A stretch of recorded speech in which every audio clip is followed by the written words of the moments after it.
Good morning, everybody. This is Sunday, Bloody Sunday. Welcome to our Super Bowl kickoff show here on Review and Preview Sports. My name is Tom Scavetta. Joined alongside across the board here, James Montefusco, top middle, Fonz DeFalco, top right, Noah Dibler with the Georgia hat on the bottom, and then Hank and Dichter with the Rangers hat and Strahan jersey on the bottom right corner. Gentlemen, it is 9:30 a.m. We have made it across the country to Phoenix. How's everybody doing? Good. It was a good flight to Phoenix. Little delays here and there, but we made it. We finally made it here. I'm here. That's all that matters. A little jet lagged, but I'm doing all right. Ready for the most epic day in America, Super Bowl Sunday. Absolutely. And I want to thank you all for joining me here on this lovely Sunday morning. And first and foremost, before we get into the show, if you're new to our channel and want to find our content, make sure to check us out on all of our social media on Facebook, Instagram, Twitter, Anchor. Those are our audio podcasts, our YouTube channel, which is Review and Preview Sports. Make sure to check that out, where we post a lot of our content. We do have a TikTok page as well. We appreciate everybody joining us here on this lovely, lovely Sunday morning. So we'll leave that ticker running across for a second. And I want to start out the show by, going over our Super Bowl history for a little bit. And, guys, this is the first time that we've seen 2 1 seeds reach the Super Bowl in 5 years. Is that a little crazy, or is that a good thing for the NFL? That, it's sort of like if you get into the playoffs, you have a shot, right? This year, I think the top of the crop of the teams, there was just a clear gap between them and some other teams. Maybe not nearly as much. I think the Bengals are maybe the closest team to those two, but if anyone disagrees, feel free to let me know. But I think it's interesting to see that. It took 5 years for both 1 seeds to get here once again.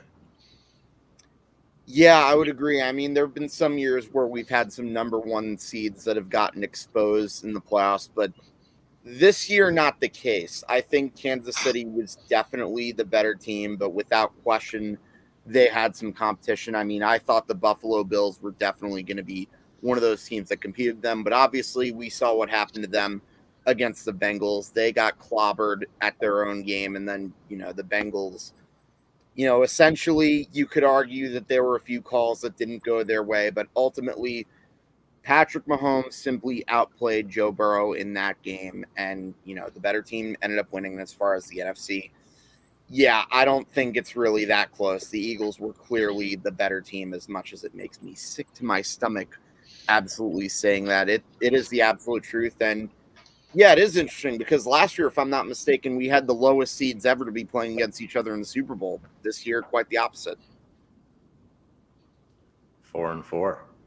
Fonz, what are your thoughts on this year's Super Bowl? I think with the way the NFC shaped out, we kind of thought Philly would come out. Small chance of San Francisco. But the AFC, it was a surprise to me that Kansas City got back to here because of their defense, number one.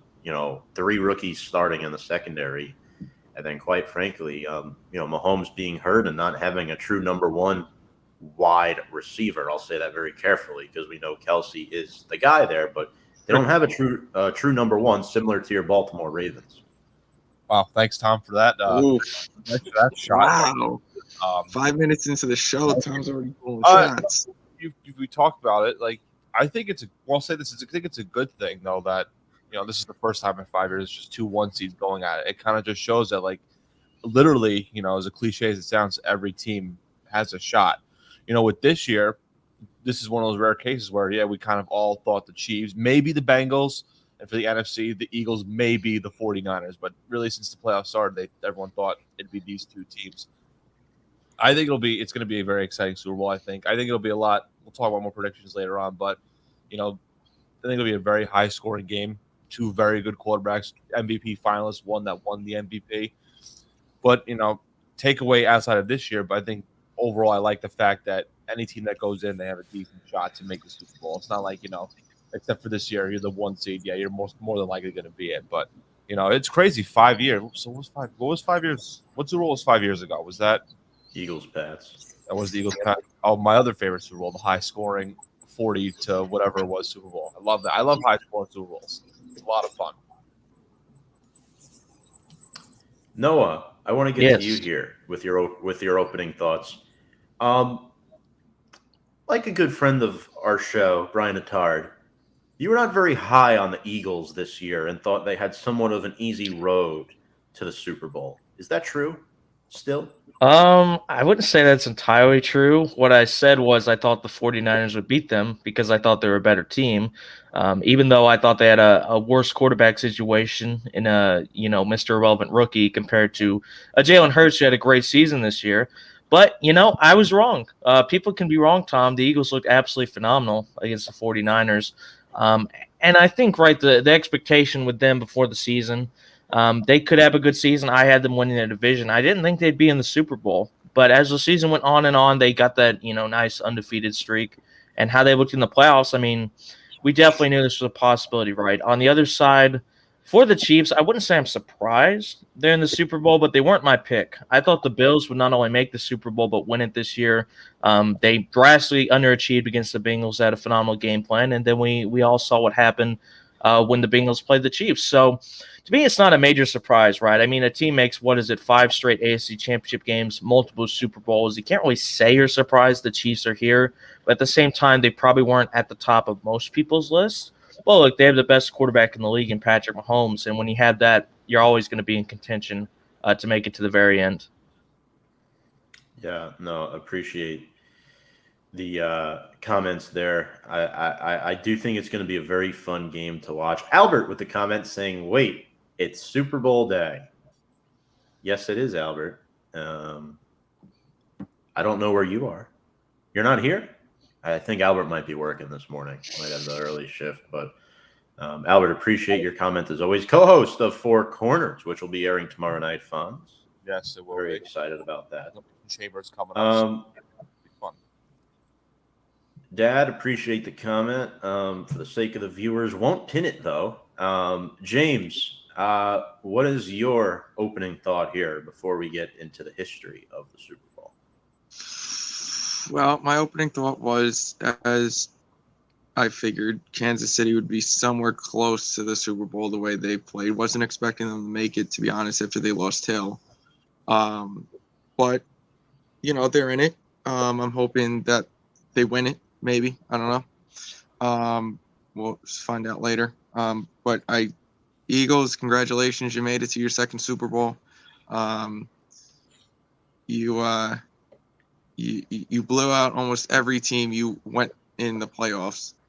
So, not really surprised when they play sometimes a subpar defense with a subpar QB, if not higher than subpar QB.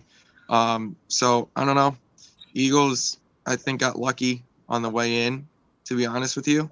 I think their matchups were a little bit too favored to them, but you know what? They're here. We'll see what it turns out to be later today when they play an actual quarterback and an actual defense.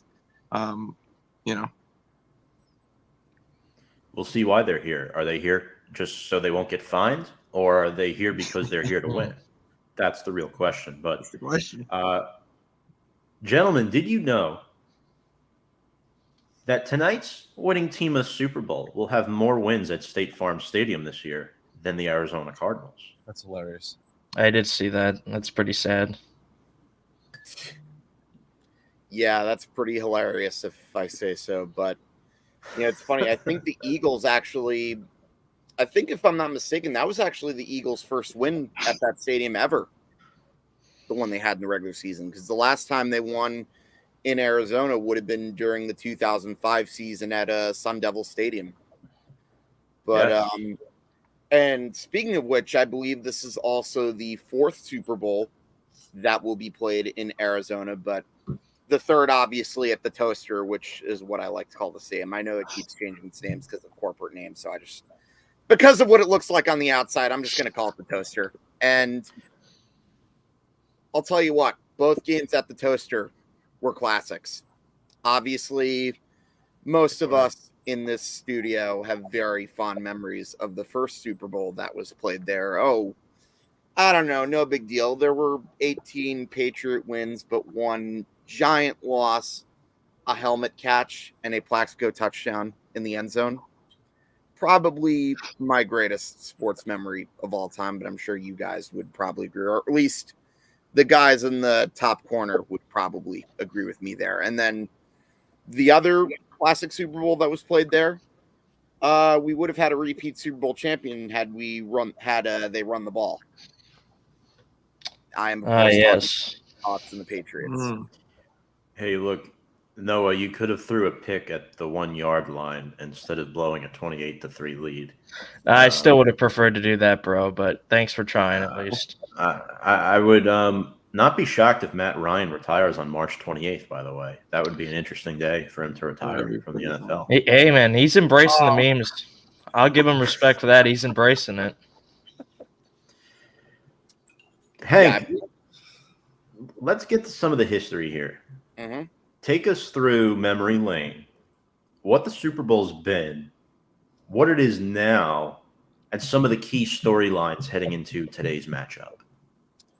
So obviously, for those who don't know, the Super Bowl originally started as the AFL-NFL championship game because there were two leagues that were pretty much competing with each other. And in that first AFL-NFL championship, one of the teams that was in that game just so happened to be the Kansas City Chiefs. That was when they had Len Dawson as their quarterback. That was when they had Hank Stram as their head coach. Now, unfortunately for the Chiefs, they wound up getting clobbered by the Green Bay Packers in that game. I mean, to be fair, that was a dynasty that they ran into with Vince Lombardi, Bart Starr, to name a few. And, of course, fun fact, the first player to catch a touchdown in that game, that would have been wide receiver Max McGee. And as it turned out, though, the Chiefs would redeem themselves a few years later. They played the Minnesota Vikings in the last game before the merger, and this time they would win 23-7, and Len Dawson would win the MVP. However, despite having the AFC Championship trophy named after him, Lamar Hunt's team, the Kansas City Chiefs, would not make it to another Super Bowl for 50 years. This despite the fact that they had Joe Montana as their quarterback, like right at the very end of his career, although he was pretty solid. And this despite the fact that you had stars like Derek Thomas on their team. Could not make it till 2019. But yeah, no, I would argue that he was probably the greatest player in that team's franchise history. He was fun. Number 58, technically he does have the most sacks in a game, but that's a story for another day. Patrick Mahomes comes along, 2018, 5 years beforehand. They hire Andy Reid as their head coach. And, safe to say, Patrick Mahomes, I would say, is by far the most talented quarterback that Andy Reid has ever had. But I got to backtrack a little bit with regards to Andy Reid because, we got to talk about the Eagles Super Bowl appearances. They had last won an NFL championship in 1960. That was Vince Lombardi's only loss in any title game, actually.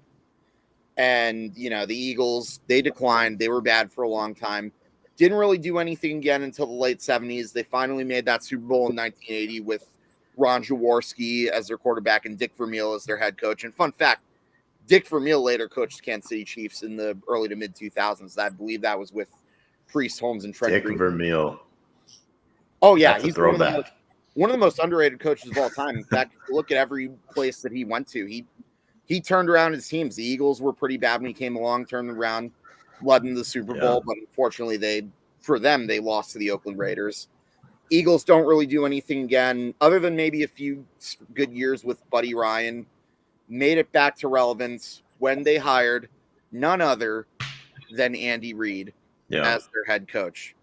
4 straight NFC title games, but the only year that they really were able to get to the Super Bowl was in 2004, where they lost a pretty close one to Tom Brady. And up until this year, I actually think that 2004 Eagles team might have been the most talented roster that team ever had. And then, obviously, Andy Reid gets fired in 2012 after that 4-12 season. Just a year after, you remember the Dream Team when everyone thought that they were going to win the Super Bowl? They were the best thing since sliced bread. No, Namdi Asama. What was the other one? I remember all the players they signed. Vince Young, I remember that one. And Vince Yeah, Young, the quarterback. That one I remember too. Yeah, that Dream Team aged about as well as milk. Andy Reid got fired, went to the Chiefs, and you know what? He turned them around, and Chiefs wound up winning a Super Bowl with Patrick Mahomes in 2019. They'd make it back a year later, but of course they got clobbered by Tom Brady and the Buccaneers. Although, to be fair, Patrick Mahomes' offensive line that day was relatively injured. Mike However, Remmers. Yep. That's a name. Just remember that name. Make you smile? Giant. Yes, he did. Makes you smile. As a Giant, he made me smile.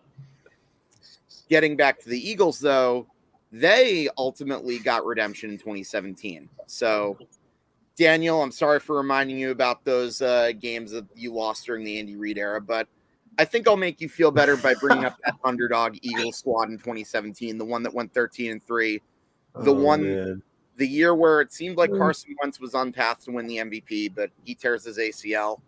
This guy. Nick Foles comes up clutch.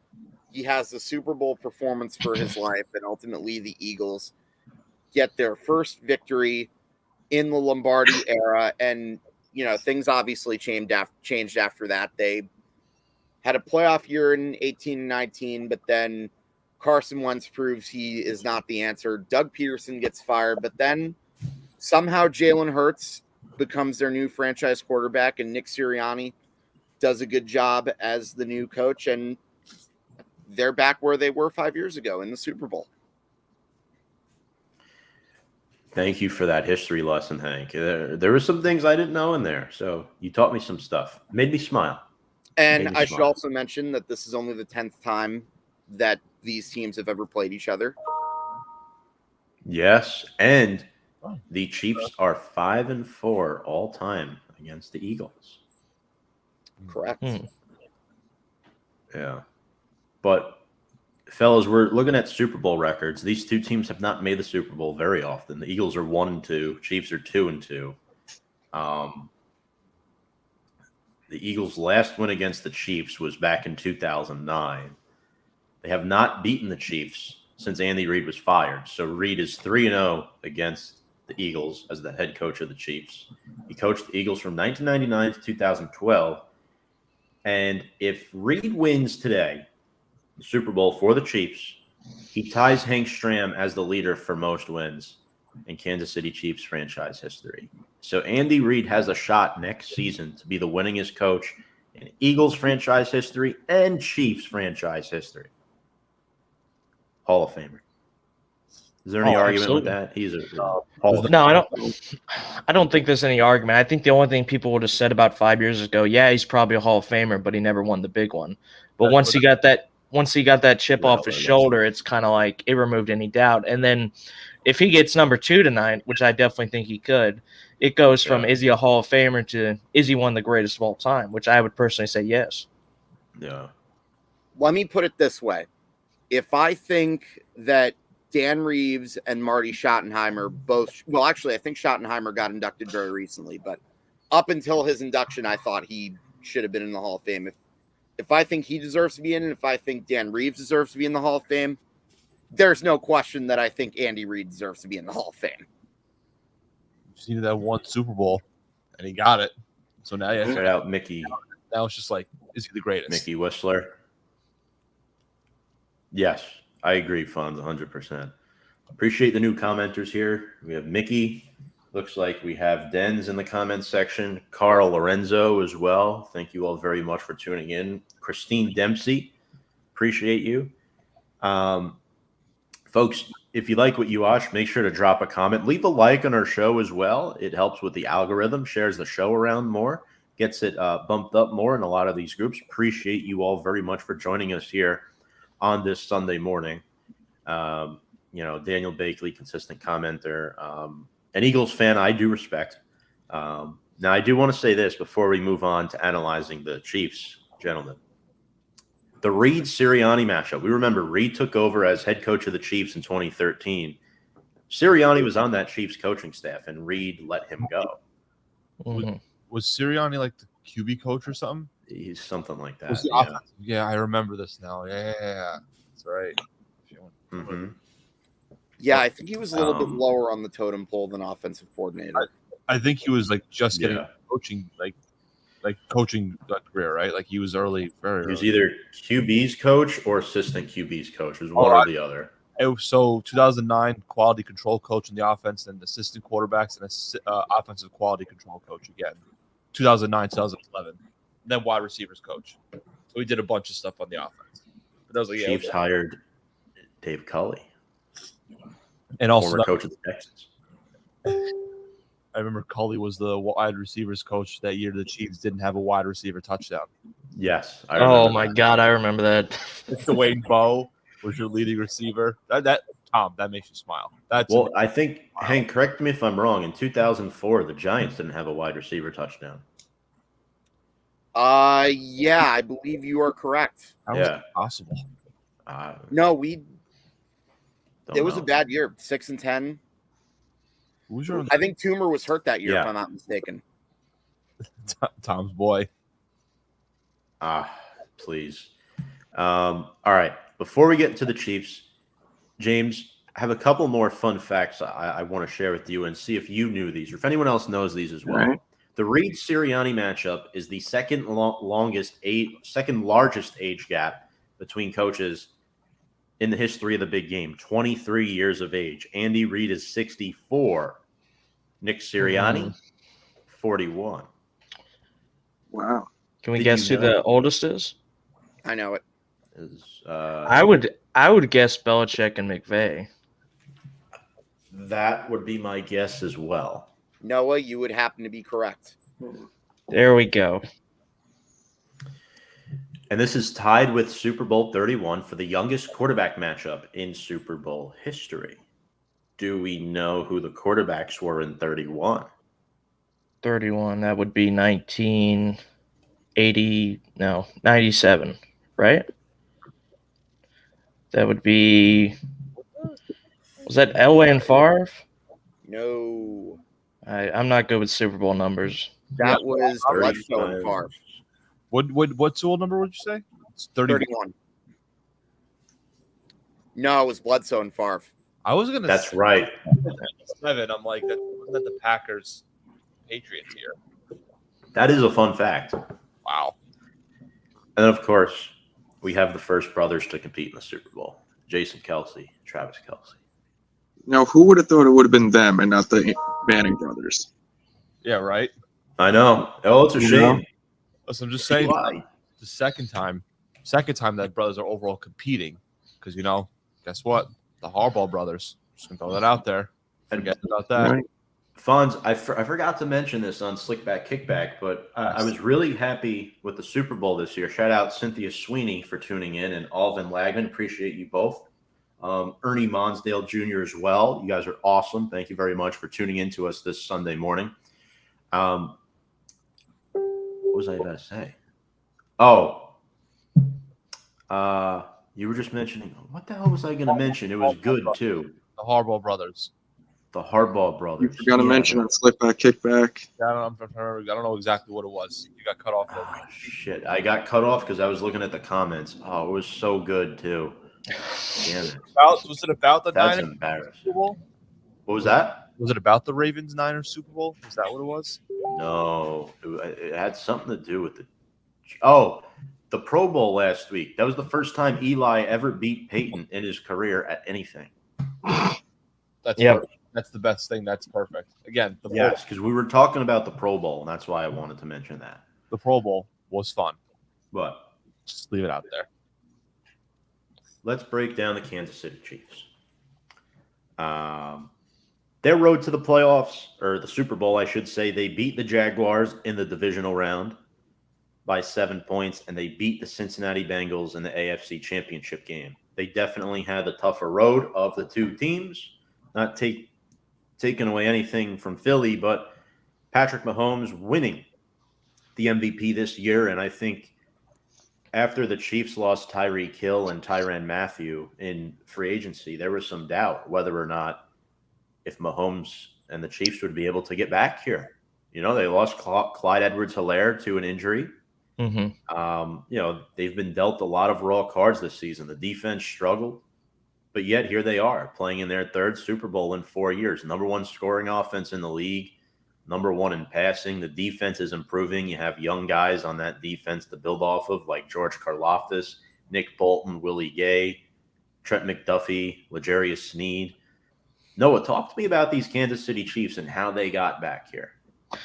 Yeah, no, it's kind of like I said, right? They probably weren't at the top of most people's list, but it's not like a surprise. Like, it's not like the Jaguars all of a sudden made the Super Bowl out of nowhere.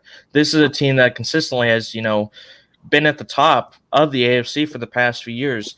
And a couple of reasons why. First of all, like I said, you have the best quarterback in the league. You have Andy Reid, who is an offensive genius. And you know, all the talk was about, oh, Tyreek Hill's gone. Is this going to be the year where, you know, Pat Mahomes takes a step back? And, you know, credit to Tyreek Hill. He did much better than I thought he'd do in Miami. He was absolutely phenomenal this year. But, you know, you just get, you know, decent receivers, guys like Juju and Valdez-Scantling into that offense, and they have pretty solid years. It also helps you have what I would say, in my opinion, probably the best pure receiving tight end in NFL history in Travis Kelce. I mean, the guy is just a gazelle with the football in his hands. Maybe not the best blocker, but, you know, when he's basically put up wide receiver numbers at tight end, that creates so many mismatches. On the other side, the defense, you know, the thing we always say when we want to criticize the Chiefs, oh, they don't have a great defense. But yet, for some reason, they still always seem to make it deep. You know, last week or 2 weeks ago, against Joe Burrow in a very high potent offense, held him 20 points, and Joe Burrow had a very bad game. Their defensive line is also great. I mean, Chris Jones, in my opinion, should have gotten way more Defensive Player of the Year recognition than he actually did. Frank Clark as well. I mean, they can pressure the quarterback very well, which obviously in this very high-passing league is very important, because I don't care. I've always said you can have, you know, prime Dion, Champ Bailey, Charles Woods in the secondary. You can't pressure the quarterback. He has 4 or 5 seconds to throw. Someone's eventually going to get open. You got to put pressure on the quarterback, especially when he's mobile like Jalen Hurts. Got to try to keep the mobility in check. You're not going to completely stop it, because that's a major part of his game. But the main thing I want to see from the Chiefs this game, can they stop the run? Because that was something the 49ers people thought they could actually do, since they had the best run defense in the league. And what do you know? The Eagles actually won the game because of their running game. Jalen Hurts didn't even have a very good game. He was like 15 and 25. I don't even know if he passed 200 passing yards. They just ran it down their throats. So for the Chiefs, definitely focus on the run defense. But, you know, I will say this, not to upset you Giants fans, but this is a big test for the Eagles. They're not playing Daniel Jones. They're not playing Brock Purdy. They're playing the best quarterback in the league, so they're going to get everything they can handle. Inspiring words. Thank you, old boy. Fonz, James. James, I'll start with you here.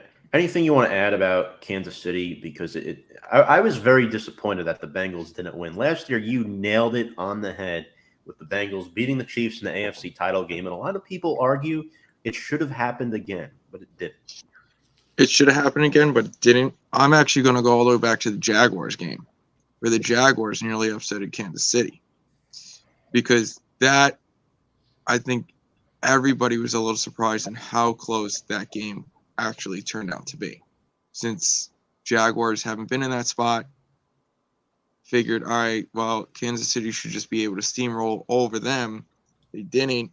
They nearly lost. I think we could be talking about probably the Jaguars most likely the Jaguars or Bengals in the Super Bowl today.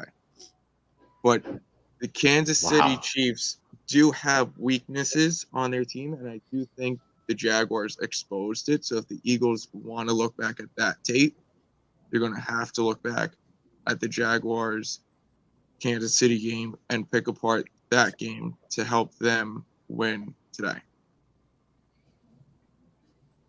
Fonz, what are you thinking when it comes to Kansas City? Obviously, we know you're a Ravens fan. You're very familiar with the AFC. It's a quarterback-dominated conference. So, yeah, I mean, even when you look at the game against the Bengals, I can't even pronounce his name, the linebacker that pushed Mahomes when he was out of bounds with the penalty. Joseph Asai.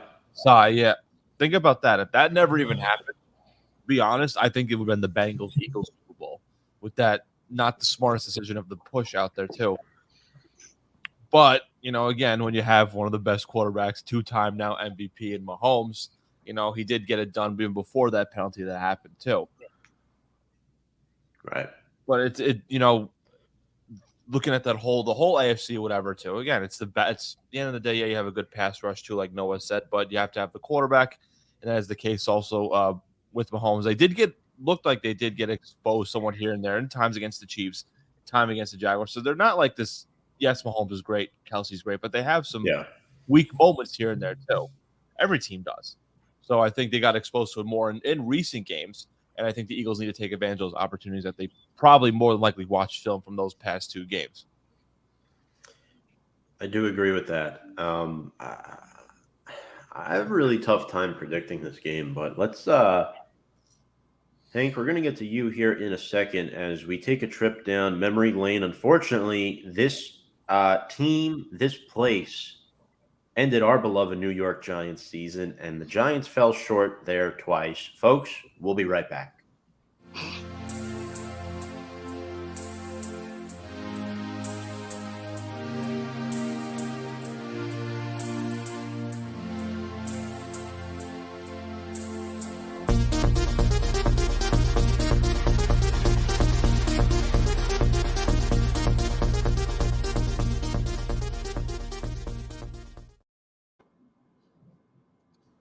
That was coming as soon as he said we'll be right back.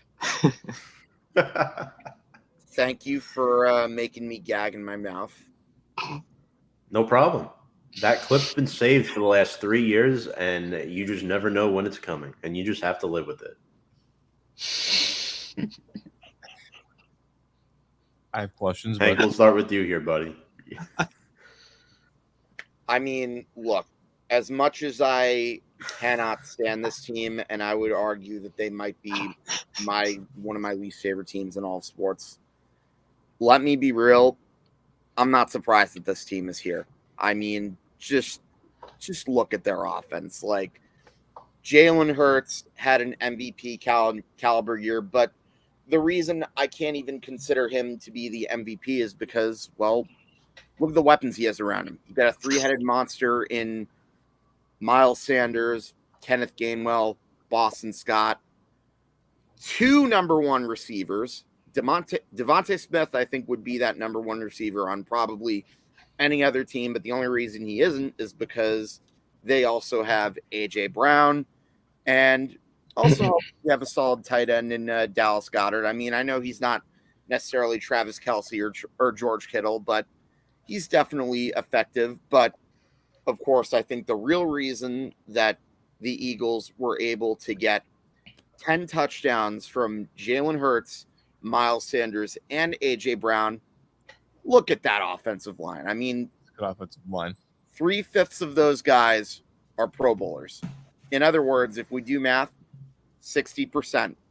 Lane Johnson, Jason Kelce, you may have heard about his brother who I just mentioned, but that's not really relevant right now. And obviously, Landon Dickerson, all 3 of those guys made the Pro Bowl. And then even the other 2 members of that offensive line aren't too bad either. So, in other words, their offense is definitely I would say probably the top 3. I think only the Bills and the Chiefs were ahead of them in the regular season, if I'm not mistaken. And defensively, the only team that was ahead of them was the Niners by a fraction. Yeah. And why was that? Because you look at that pass rush, 4 guys had double-digit sacks. Hassan Reddick with 16, Josh Sweat, Brandon Graham, and I believe it was Javon Hargrave. All 3 of those guys that I just mentioned had 11 sacks. And on the whole, the Eagles as a team, I believe they had about 70. Yeah. And even their secondary is no slouch. You still got Bradbury Bunker. I mean, it'd be nice if the Giants had a cornerback like him. Oh, wait, Dave Gettleman couldn't pay him. Football Gettleman. Good old Dave Gettleman, as Johnny and I like to say. Is Dave Gettleman responsible for the Eagles' Super Bowl run? Not really, but I had to ask that. not really, but putting the Giants in negative $19 million of cap held didn't exactly help his own team. We just got lucky that we have the right personnel that actually got them out of that situation. But the Giants, we'll talk about another time. Probably on YouTube videos from another show you may have heard of called Big Blue Avenue. I believe crazy Rangers fan in glasses co-hosts it with another hardcore Giants fan on the top left corner. I never heard of those guys. Who dey? Sorry, Cincy fans. I had to do that. But Fonz, when you look at the Eagles season, look what they did. They acquired A.J. Brown on draft night. We remember that like it was yesterday.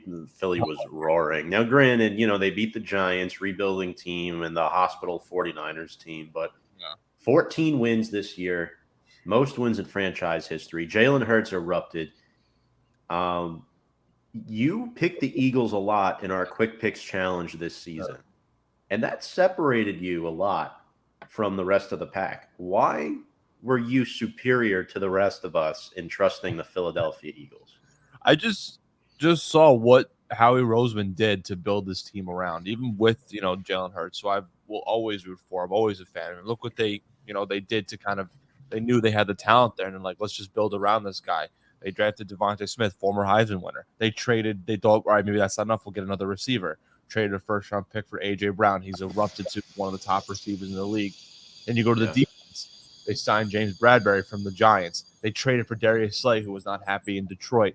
They got Chauncey Gardner Johnson. I always mess up that name. They acquired him in a trade to fill up the secondary, and that whole secondary they got in trades. They drafted Jordan Davis, who's right there for the taking there to fill up that defensive tackle spot. Shout out Noah next to sir. They let Fletcher Cox go, brought him back on a cheaper deal. They traded for Robert Quinn during the season. I just forgot the other name, the defensive tackle, Ndamukong Suh. So the Eagles just kept going and going and going, and acquiring all these players to build around a team. Like I said, Tom, even in Slickback earlier this week, Chiefs have the better quarterback, but I think the Eagles have the better overall team, and this is what the Eagles have been doing since week one. So it's overall what they've been doing, like acquiring all these players to fit their roster. We have a few comments. One from our good buddy Brian Attard, the GM over at the Sports Box. Make sure to check him out on Blue Truth. I saw this post he made earlier about this. I finished one MVP vote behind Jalen Hurts this year. I will work harder this offseason.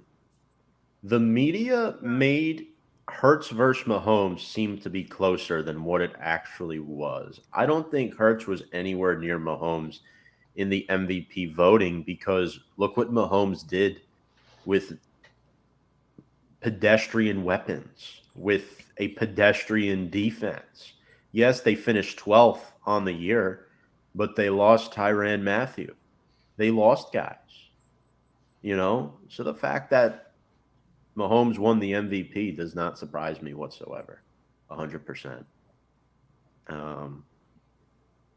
You should be the quarterback of the Cowboys since you had the same MVP votes as Dak. I like your chances.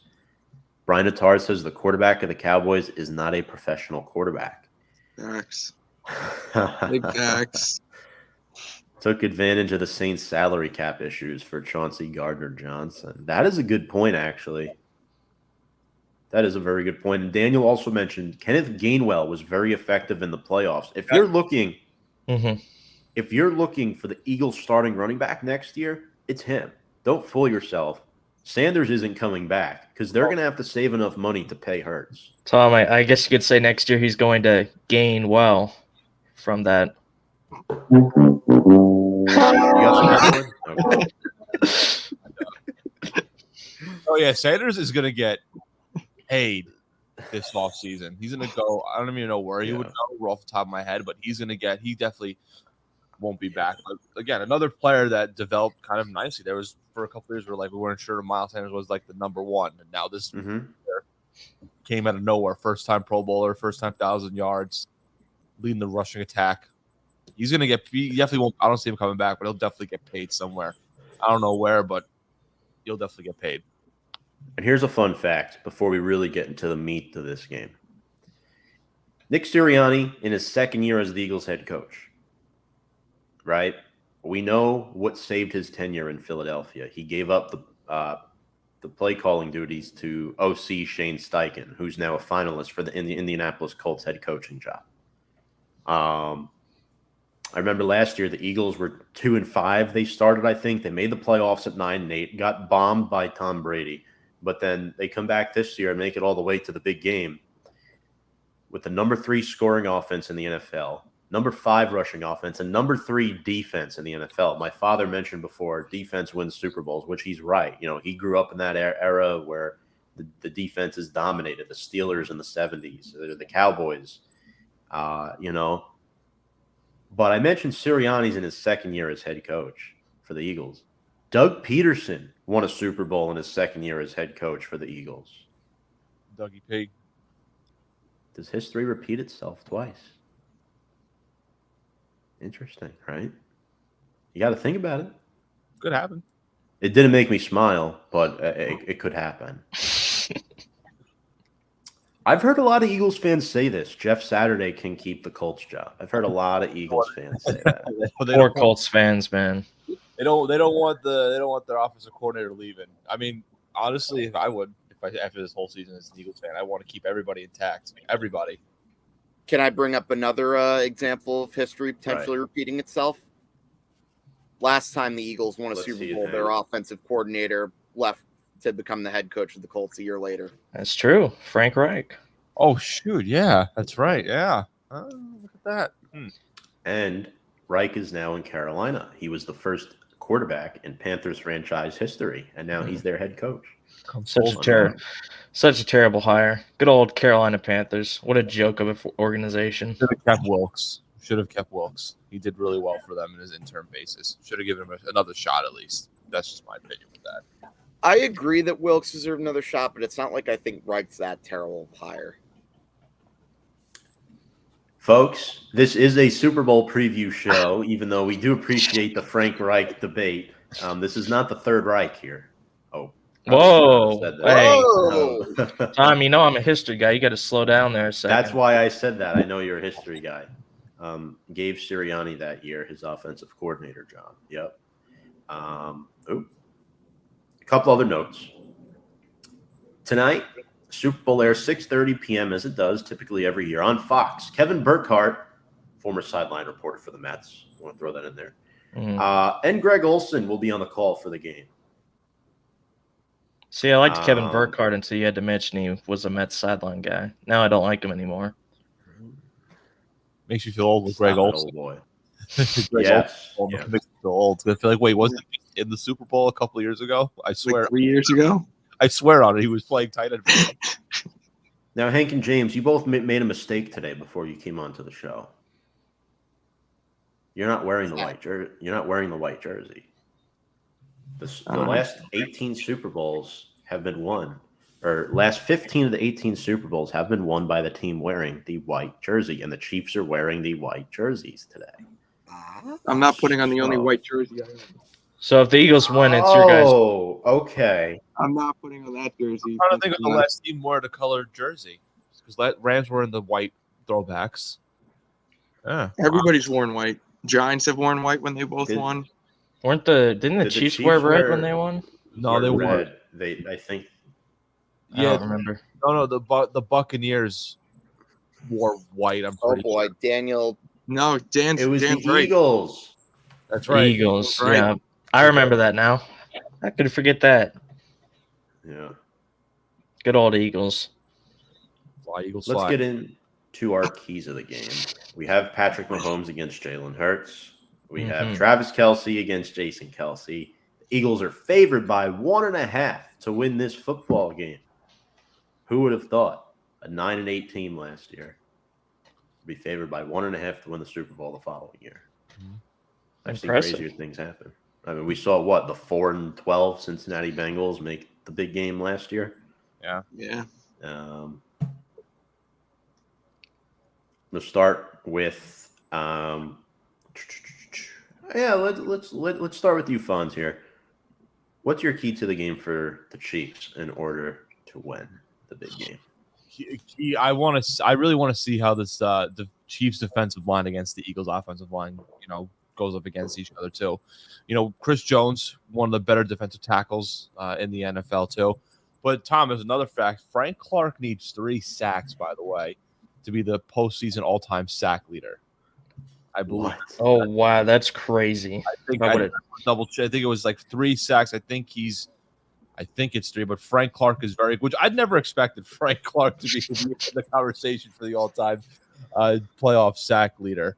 But I want to see that because obviously 2 great defensive linemen on the Chiefs, and to go up against, like Hank mentioned before, 3 of the 5 Pro Bowl offensive linemen, and the other 2 you can make an argument could have made Pro Bowl. I think they were alternates, if anything, too. But listen, battle of the trenches. Sometimes it's won and lost in the game in the trenches. So that's a key I'm looking for. Yes. Frank Clark versus the entire. I'm not even mentioning a certain name, just the entire Eagles offensive line. I want to double check exactly with the Frank Clark playoff thing, but I'm very sure that he's very close to that record. Fonz, as a former linebacker, which linebacker impresses you the most out of both these teams? Oh, I think I got to go with Hassan Reddick. I know he plays also a little bit on the defensive line too, but he does both. Again, listen, you have to learn how to play both, especially in Hassan Reddick. That's another guy, Tom, that the Eagles got after a couple years in Arizona, 1 year in Carolina. They brought in too, and literally had a Pro Bowl, All-Pro year. So that's again the Eagles just got really good with all these signings. So yeah, Hassan Reddick is the guy. Huge fan of Reddick. I think he's gonna have a huge game. I agree. Bakley, you are incorrect. The Rams made the playoffs the year before in 2021. I believe it was the Bengals that were 4-12. But anyway, Ben Cruz saying, "What's up?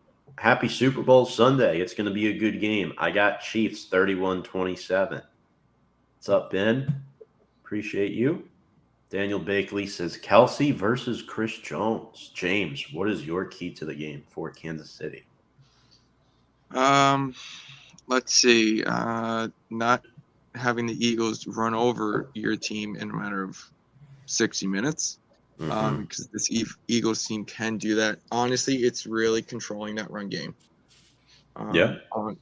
For Kansas City to control that run game, make Hurts pass the ball. Other than that, I really think if Kansas City can control that run game and time management of the clock, they'll win.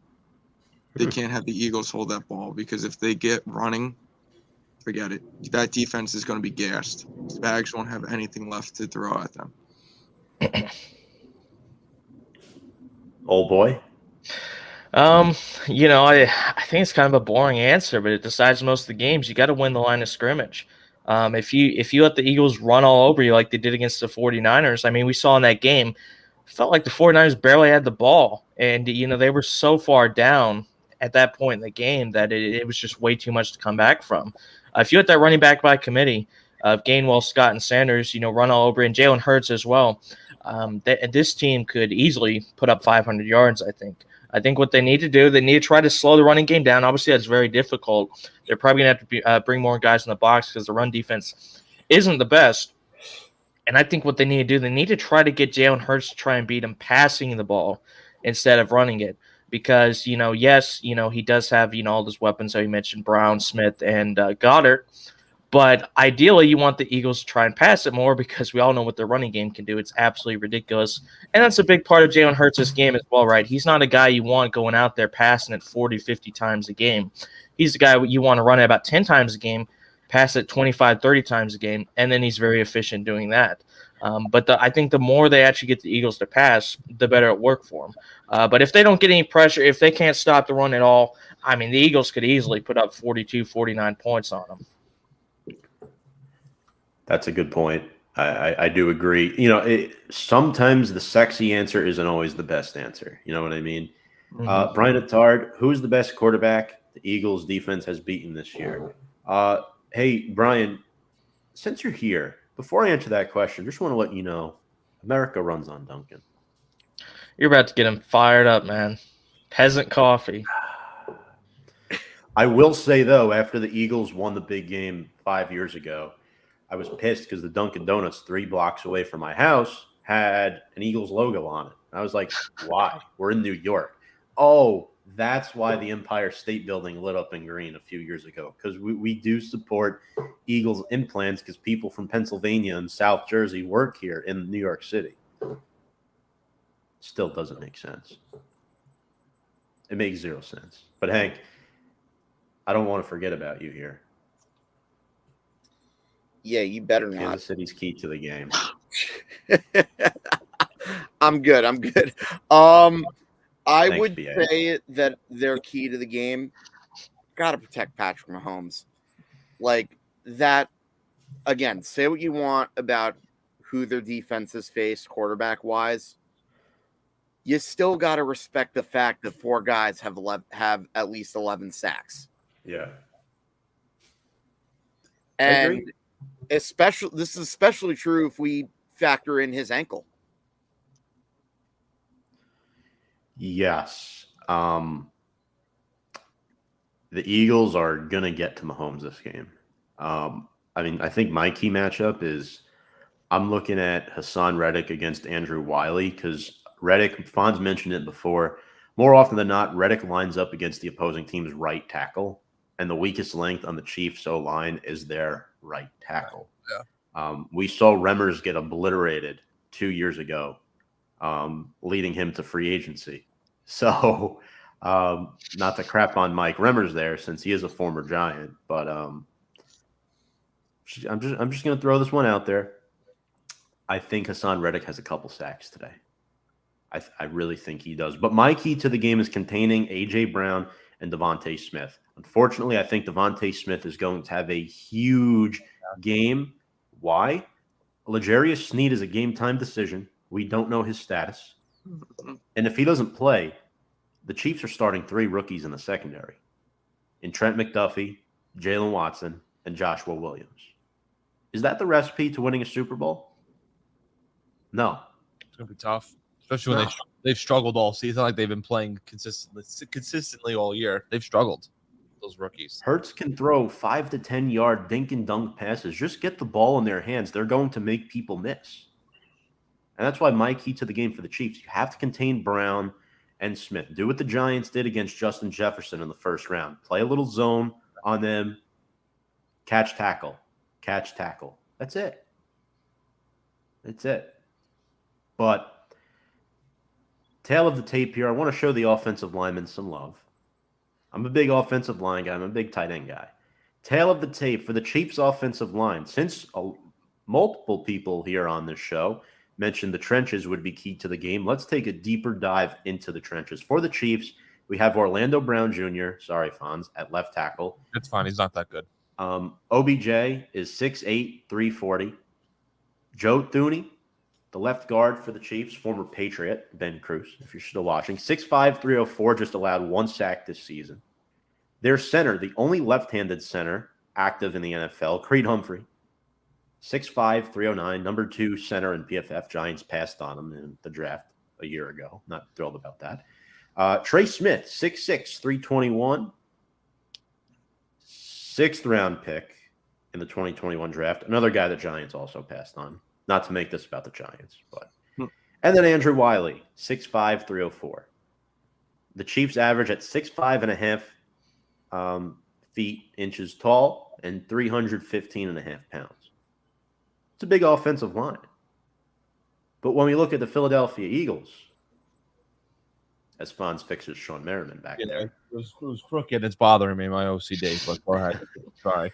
Jordan Mailata, the biggest player in this game, 6'8", 365 at left tackle, 2018 international pathway player in the NFL draft out of Australia.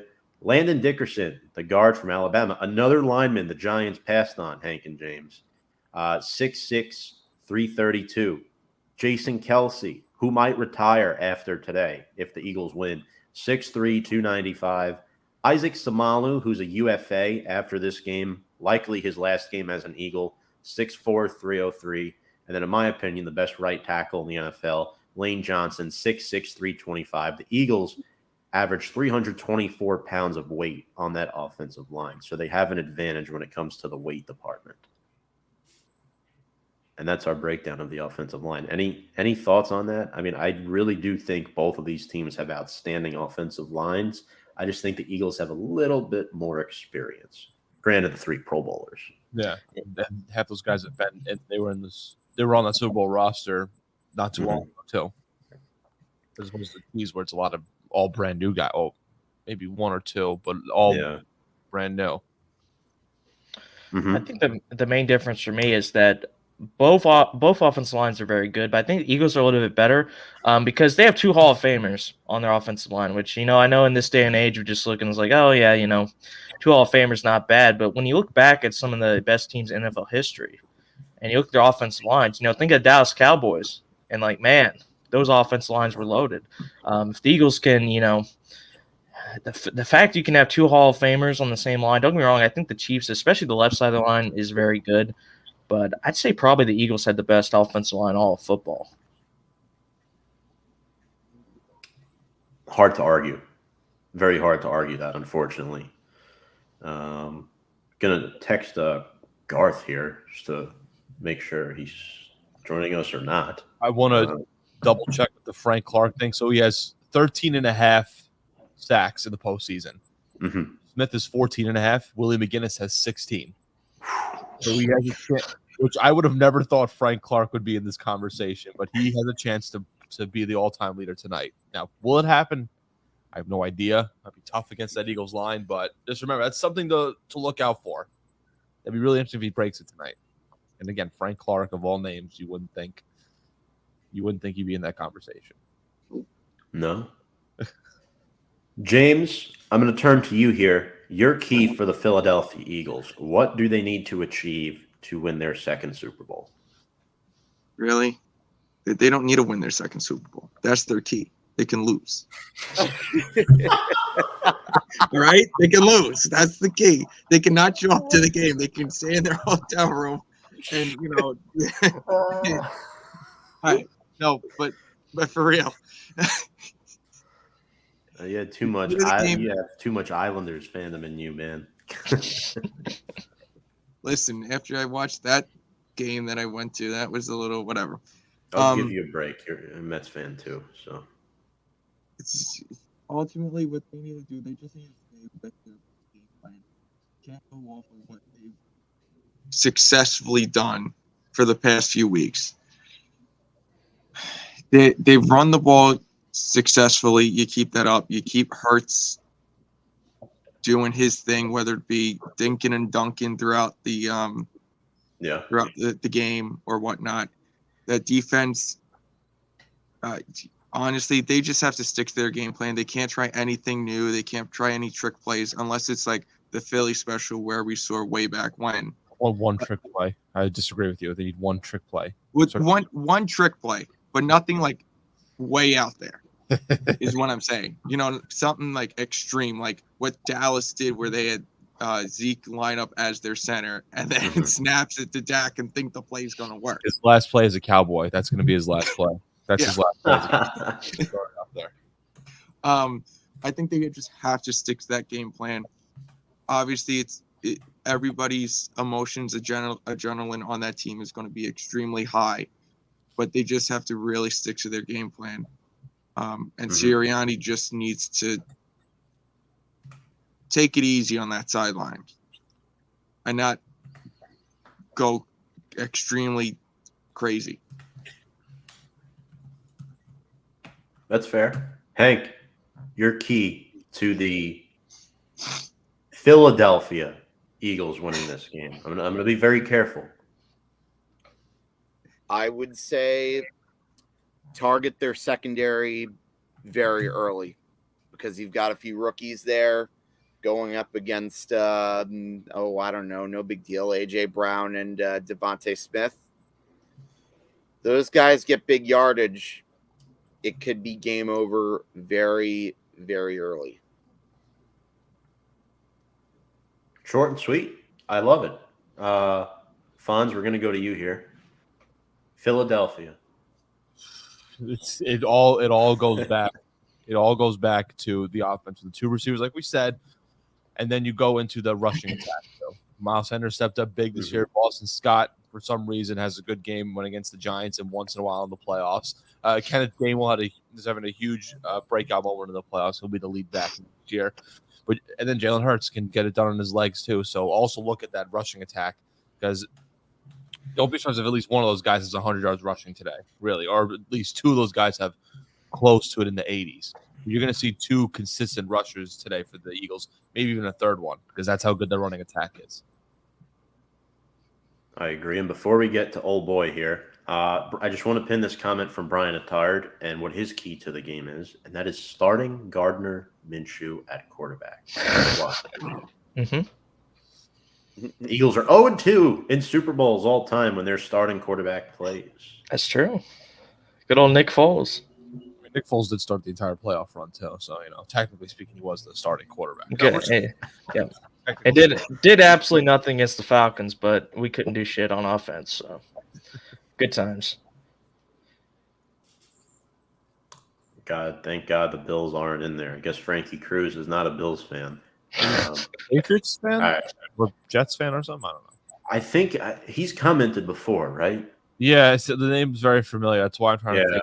Yeah, some of the JDF shows.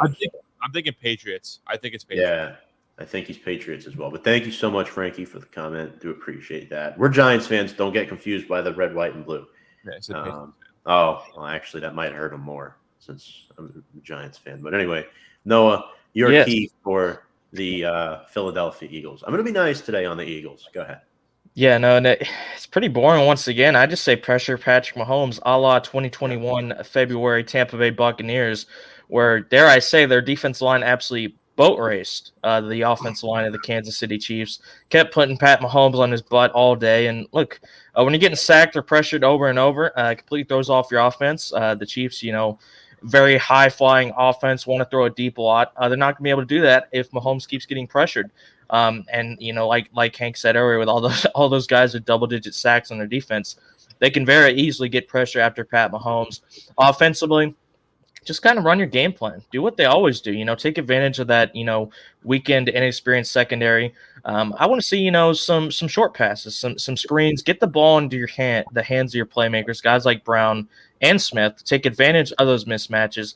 Don't try and throw it deep, because the Chiefs also have a great defensive line. In fact, I think I saw a stat through the playoffs. Like, these two teams have like 140 sacks combined, which is absolutely ridiculous. So I think whichever quarterback is able to elude the rush at least, that millisecond longer, I think it'll be the very slight difference in the game, because these teams are very evenly matched. They had the same record in the regular season. They had the exact same amount of points scored in the regular season. This is one of the closest matchups I've seen in a very long time, honestly. Yeah, I'd happen to agree with Noah. I think pressuring Patrick Mahomes, because they lost to the Bucs in the big game because they got to Patrick Mahomes. I think pressuring Hurts won't really affect Philadelphia that much as people think, because Hurts has been sacked often this year, not because of the offensive line struggles, but just because he's a mobile quarterback. They've played some good defenses out there. And overall, when I look at this Philadelphia Eagles team, yes, their schedule hasn't been the hardest, but you can't control your schedule, and you have to play what's in front of you. And I get it. They lost to Dallas, they lost to Washington, and they lost to the Saints. But two of those games were without Jalen Hurts. So I think as long as they get to Patrick Mahomes with those big four pass rushers, like Hank mentioned, Hassan Reddick, Javon Hargrave, Brandon Graham, and Josh, we're not even talking about Fletcher Cox. We're not even talking about Fletcher Cox, which is absolutely insane. Or Robert Quinn, both backups, or Jordan Davis. Yes, sir. That's how deep don't they have Eagles defensive line is. Yeah, they do. Suh, and Ndamukong Suh. Mm-hmm. It's the deepest defensive line in the National Football League. It really is. Fletcher Cox had 8 sacks this year. Yeah, that is very true. But let's get into our players to watch. So how we're going to do this, We're going to start with Fonz, then go to James, Hank, Noah, then me. 2 players to watch for the Chiefs. We'll all go. Then after we all go, 2 players to watch for the Eagles. It can be 2 guys on one side of the ball, 1 guy on each side of the ball, however you want to do it. Okay, so and you can duplicate. Well, the Chiefs, Tom, I've talked about him before. I'm going to go Isaiah Pacheco as the guy to watch for the Eagles. One of the guys, former 6th-round pick, really has been now leading the rushing attack for the Chiefs and probably will be their lead back heading into 2023. That's a guy definitely to look out for. And another guy, I'm going to say Valdez Scantling, I think. I know Travis Kelce is going to get a lot of the number 1 targets, number 1 looks. But I think as far as the receivers between him and Juju, I think Valdez Scantling's had the better, has been better this season overall. But I definitely think people should definitely take notice of him. And for the Eagles, I said him before, Tom, also on Slickback, James Bradbury. And I'm also going to put Darius Slay on there. I want to see how both corners go up, in this game. We talk about the Eagles' defensive line, the front 7. But the secondary is just as good, too. So I really want to see both people that they acquired in trades or trading signings with Bradbury and trading for Darius Slay, 2 guys that were not wanted on their teams anymore and came in and has become one of the better, I think, one of, if not the best corner duo in the NFL. I can't think of trying to think of one, but this is definitely in the conversation. But those 2 guys, I'm going to say for the Eagles, for the Chiefs, I got 2 guys on offense, Pacheco and Valdez Scantling.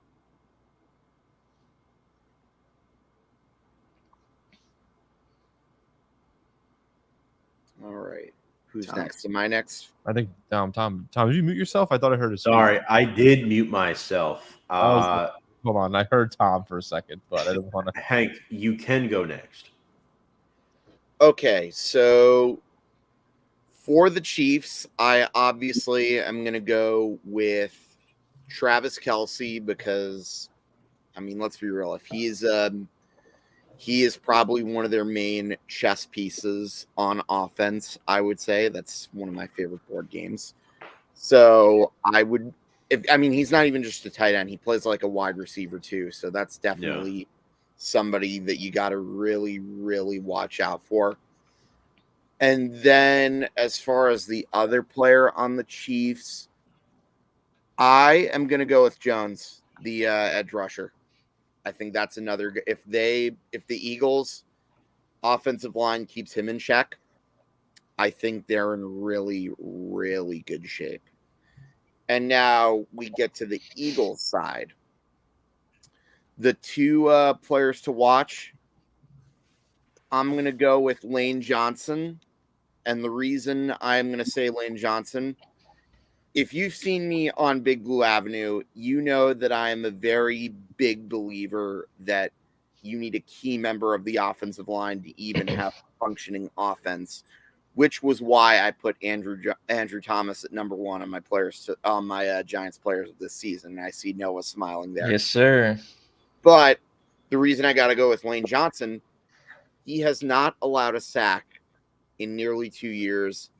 And in my opinion, he has been the key for all of their best players to have their career years, like Miles Sanders, Jalen Hurts, and even to a certain degree, AJ Brown. So I got to go with Lane Johnson. On the defensive side, who else but Hassan Reddick? 16 sacks.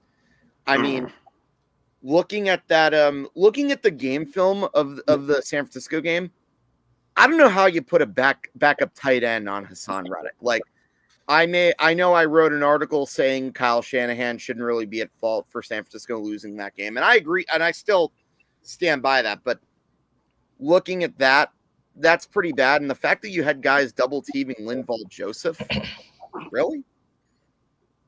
Yeah. But either way, Hassan Reddick probably would have had a good game, even if they triple teamed him in that win against San Francisco. Yeah, unfortunately, I think you're right. James, what do you got for us here, Mr. JPP? Shit, that pulled out of my closet today. Players to watch in Kansas City.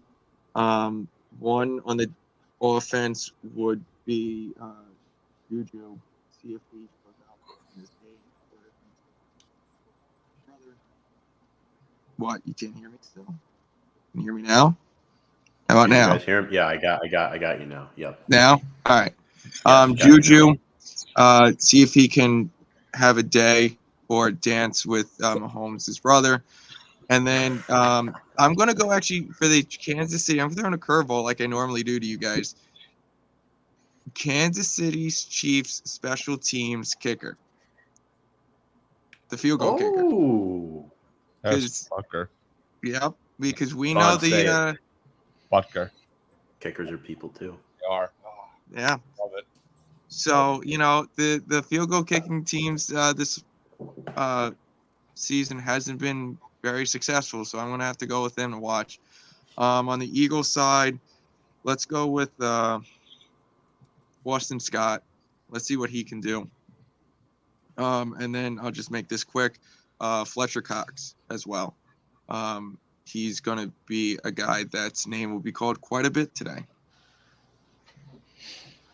That's it. All right, Noah. All right. Well, What do you I'm got?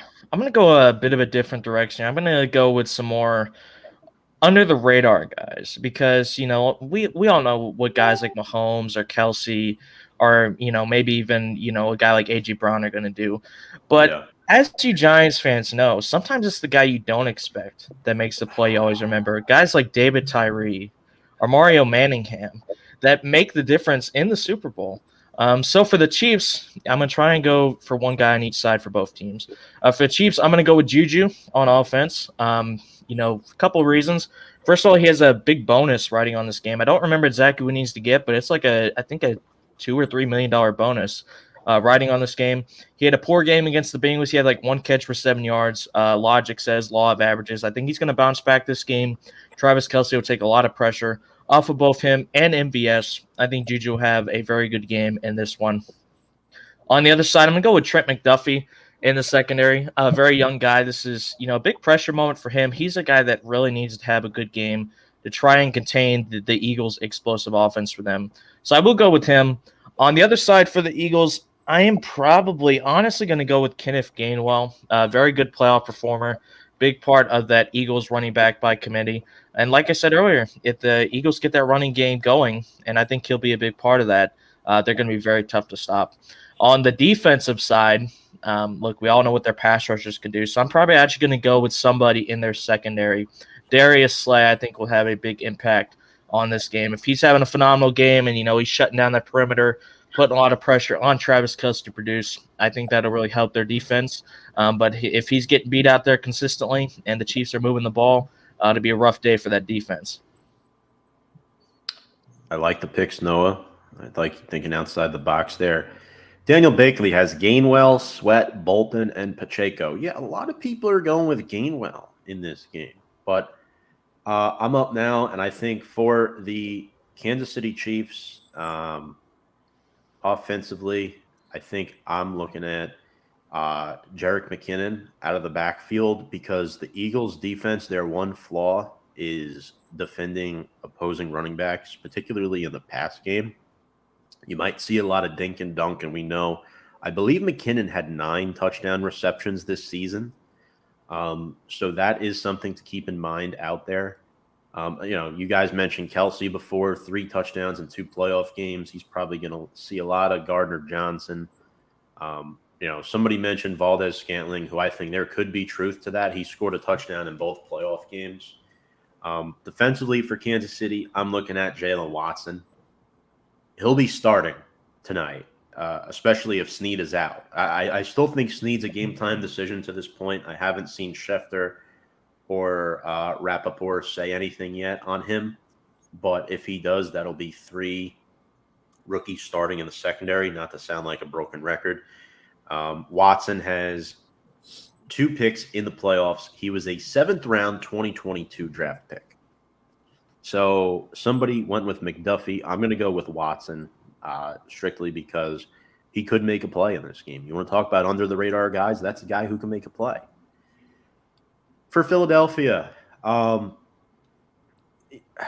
Devontae Smith, because I think a lot of the attention is going to be given to A.J. Brown. Smith will carve up the Chiefs secondary and take advantage of it. Smith has 8 catches for 97 yards and 1 touchdown in the playoffs thus far. I think Devontae is going to have a big game. Also, somebody said something about Dallas Goedert before. Yeah, Ben Cruz has Dallas Goedert as his player to watch. He thinks he'll have a monster game. Wow. Focusing on the play action. He definitely could. That's a good pick. Mm-hmm. That's a good sneaky pick that not many of us talked about. So I like that. But defensively for me, I think you all know who I'm going with, Hassan Reddick. You know how I am about my pass rushers as well, like my tight ends on offense.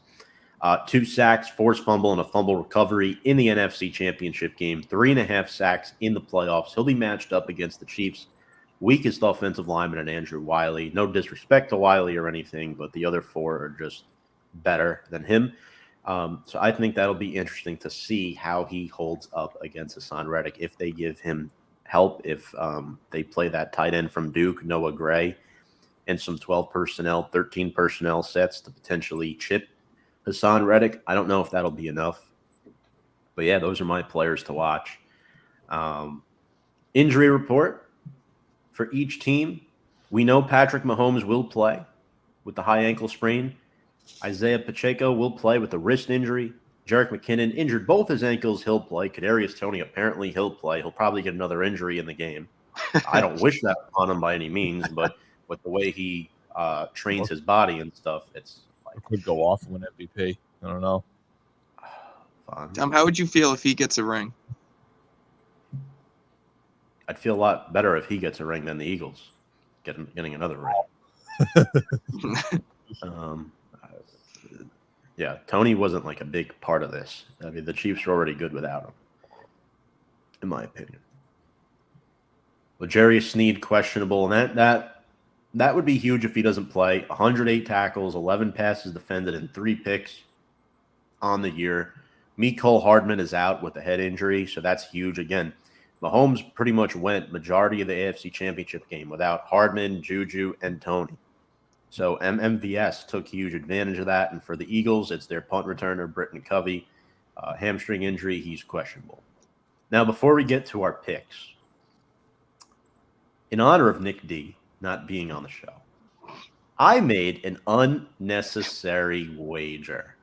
And I want to see what you guys think of this. Here it is.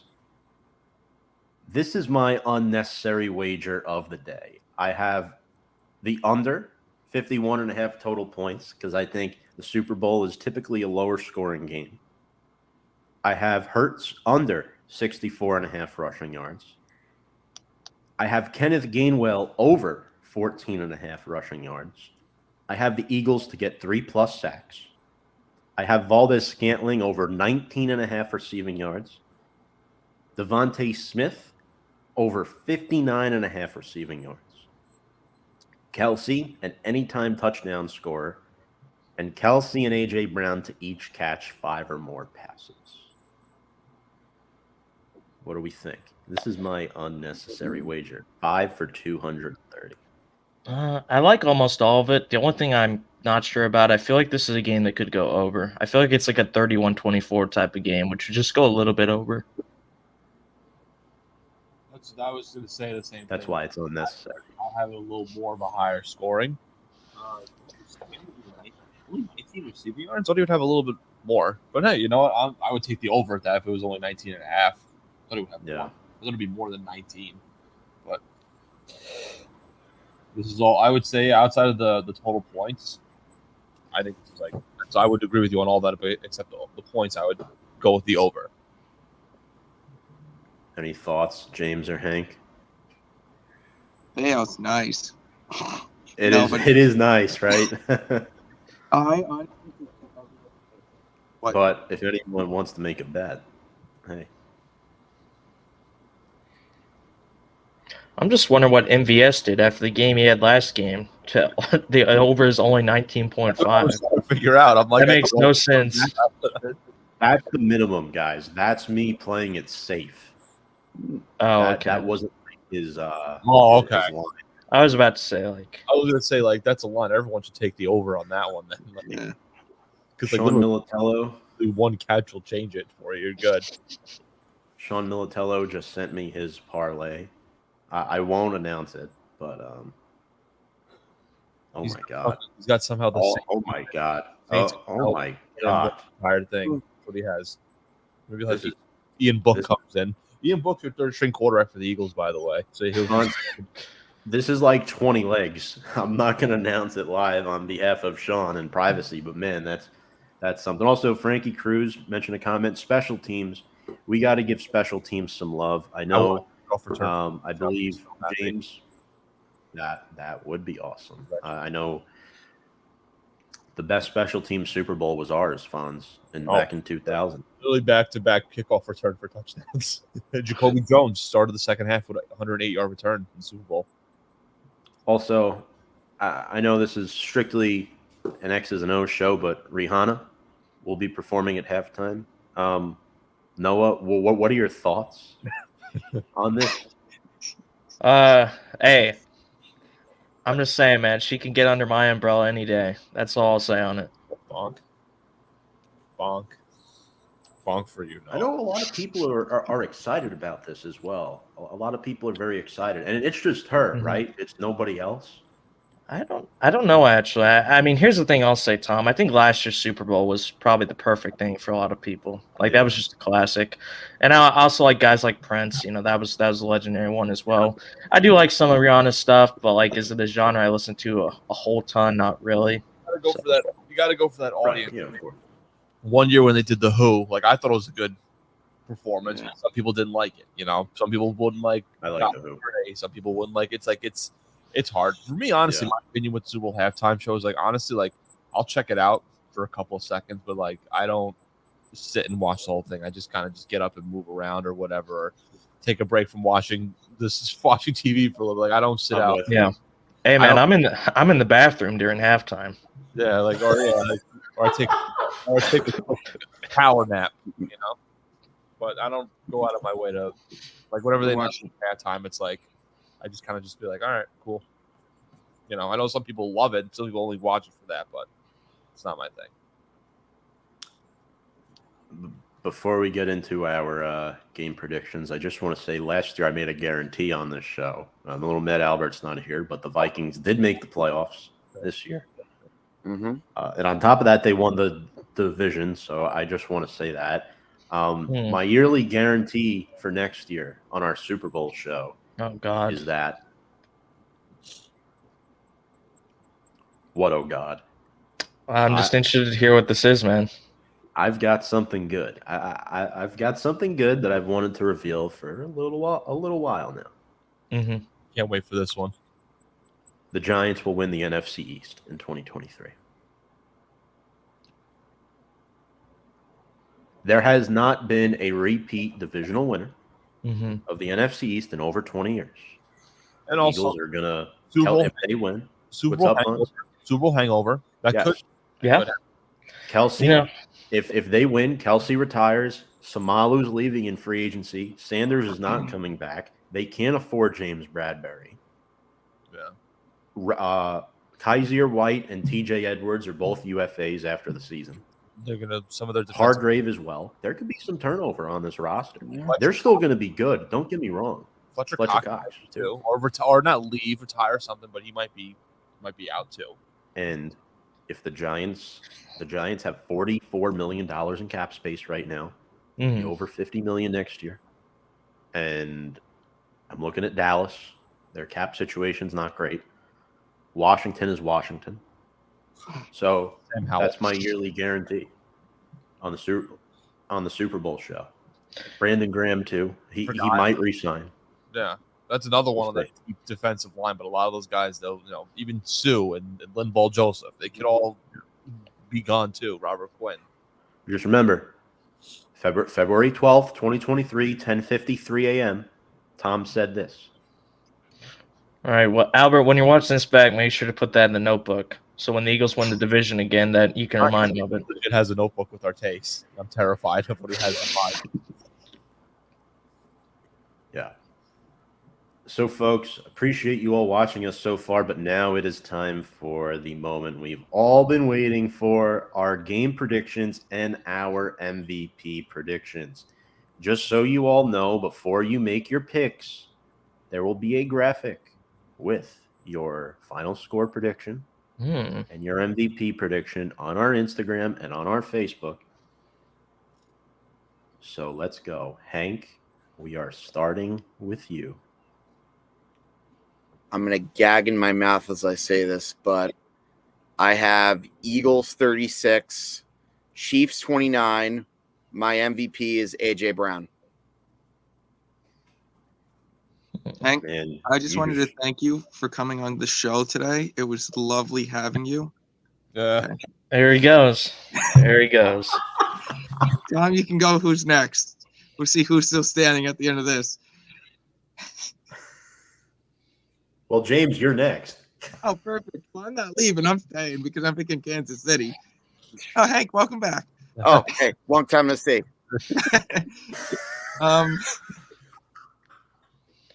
No, I'm picking Kansas City. See, either it's going to be a high scoring game or a low scoring game, because we've seen this in years past where the playoffs have been high scoring and the Super Bowl has been low scoring, or vice versa. I'm going to go with a medium scoring game. Kansas City 27, Eagles 21. MVP. Kelsey. Okay. Old boy. Yes. Well, James, you're not going to have to kick me off the show because I am also picking Kansas City to win this game. I think it'll be very close. Definitely, a field goal touchdown type of game. Personally, I think it's going to be very high scoring. I think that these offenses have so much talent, and even though the defensive lines are good, I think they're just going to be airing it out so much that eventually the points will start to add up. I'm going to go 34-31 Kansas City. Harrison Butker, the pride of the Georgia Tech Yellow Jokets, will hit a game-winning field goal as time expires. Patrick Mahomes will win his second Super Bowl MVP to cement himself well on the way to the Hall of Fame. I think it's going to be a very good, not too high. Like, it's not going to be like that 41-33 game the Eagles won, but it's probably a 31-28, 30, but I'll go with 34-31, that type of scoring game. Alfonso. Tom, we talked about some slick back, and I think it's going to be a higher scoring game than most. But I know the Eagles has a great defense. Chiefs can have a good defense here and there too. But when you have Mahomes, the best quarterback, and the Eagles' overall best offense, I would say you're going to get a high scoring game. So I'm going to go with the Eagles. I know, James, I'm ready to be kicked out. 34-31. I'm going the easy way out. I'm going Jalen Hurts MVP because I think he's going to have a great game. And Tom knows this. I've been a Hurts fan for a long time since his days at Alabama. I've always rooted for him. Yeah. I said heading into this season, he's going to prove a lot of people wrong that he's going to have a great year. Yeah. And I think it's going to cap off with a Super Bowl MVP trophy. And it's a simple pick, but I think it's the right pick. And could you say your final score one more time? 34-31, the Philadelphia Eagles. I will see you later, James. I'm ready to be kicked out now. So there you go. Fonz went exactly reverse of Noah. Yep, same score, different team. No. Now it's my turn to pick. And we do have a comment host? Here. I knew Hurts was a dog. Yeah. So the last 2 years on the show, for those of you that have watched, I've been wrong with my Super Bowl prediction. So what I want to happen and what I think will happen are two different things. I do think it's going to be a lower scoring game than a lot of people anticipate, because last year we saw two prolific high scoring offenses meet with two great defenses, and the game was lower scoring. The Eagles have an elite defense, so I don't think the Chiefs will score a lot of points in this game. I think they barely cracked the 20-point mark, believe it or not. The Chiefs' defense is underrated. They have Steve Spagnuolo. I don't see the Chiefs surrendering 34 or 36 points.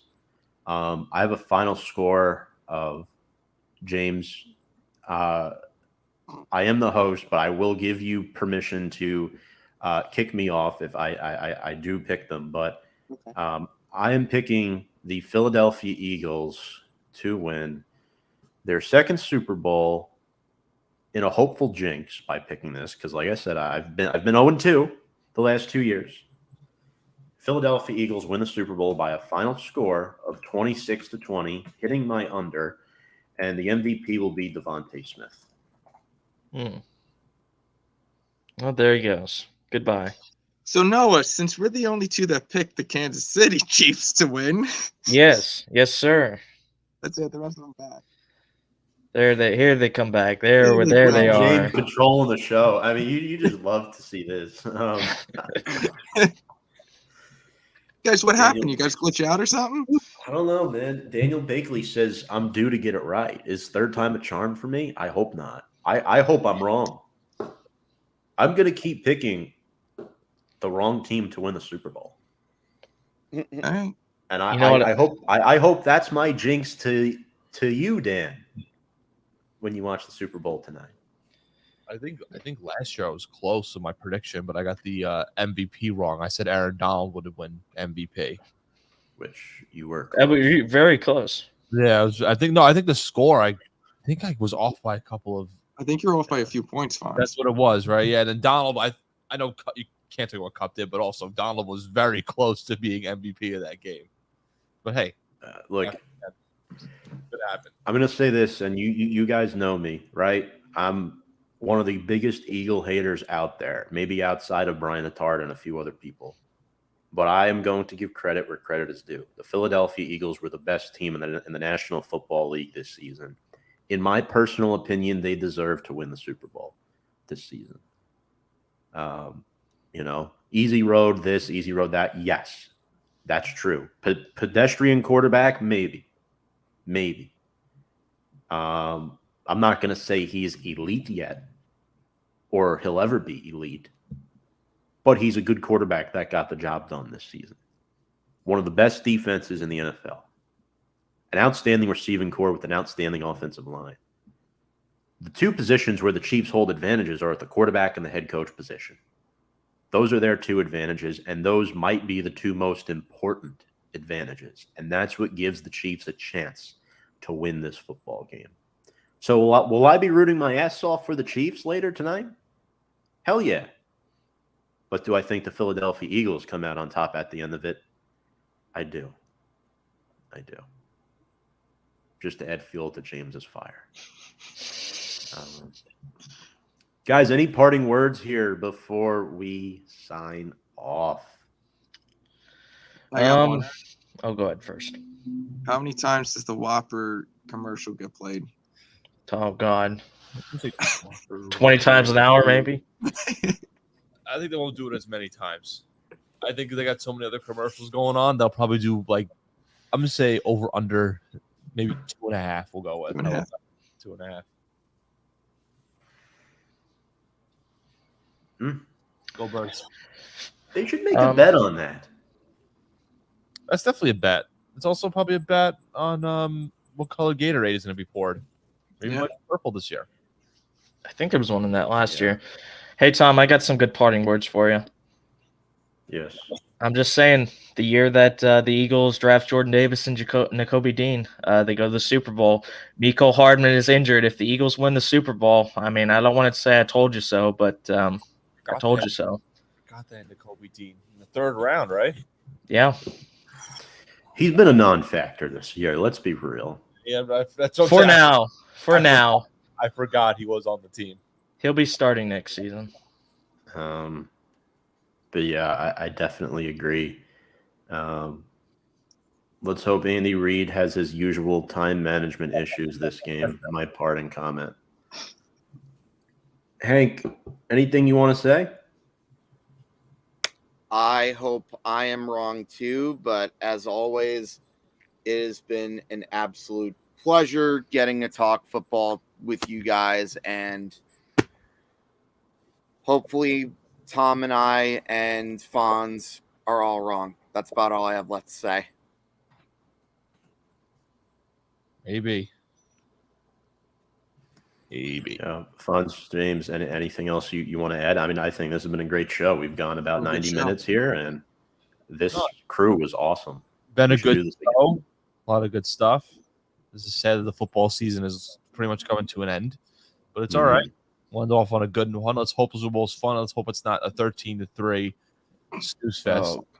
Yeah, defense wins championships, but sometimes defense can be fun too, and that was not fun. So let's hope for an Eagles-Patriots, unlike the Patriots-Rams one. So that's all I got to say. Just want to have some fun. One trick play, one special teams moment. That's all I'm asking for. Is it that hard? Is it that hard to ask for? Go munch on those chips later. Have some beers. Have some fun. Stay safe tonight, everybody. We appreciate everybody in the comment section. We tried to get to as many comments as we can, but we are on a time crunch. Appreciate you all for joining us. If you missed our game predictions and MVP predictions and want to catch them, a graphic will be made and posted around 12:30, 1 p.m. on our Instagram page at Review and Preview and on our Facebook page at Review and Preview Sports. Make sure to check us out on all of our social media below. On behalf of James Montefusco, Fonz DeFalco, I miss saying that, Noah Dog Dibler, and Hank and Dichter, my name is Tom Scavetta. Thank you all for watching our 2023 Super Bowl 57 kickoff show. Enjoy the game.